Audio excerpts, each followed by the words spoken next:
Ni zaman aku study uni dulu lah. Boleh aku sebut? Tak payah kot. Uni dekat Kuala Lumpur ni. Okay. Waktu tu aku ada latihan untuk aku punya course lah. So latihan tu dah habis. Aku punya lecturer ni bukan dah habis, maksudnya sedang berlangsung latihan. And then kita macam rehat kejap lah. And then dia by scene. Maksudnya aku punya latihan tu latihan teater, supaya orang senang faham lah. Latihan teater ni, so dia buat scene by scene. So scene aku dah settle, so aku lepak kat luar. Lepas tu aku nak pergi toilet. Aku pergi ni mengasuk toilet. Betul lecturer aku masuk.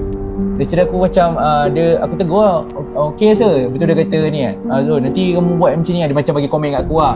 Komen sikit kan, kamu bagi ni sikit, dialog tu bagi okey sikit kan. Okey. Tu aku tangan aku gerak lah. Lecturer aku pergi toilet ke apa kan. Tapi aku tahu lah lecturer aku kat dalam toilet tu. Tu aku keluar lepak. Aku lepak depan pintu masuk tempat tu. And then lepas aku lepak-lepak tu, aku masuk dalam. Okay, aku masuk dalam tempat latihan tu. Aku tengok lecturer aku ada atas meja. Maksud dia kat meja. Dia tengah tengok latihan yang lain. Aku cakap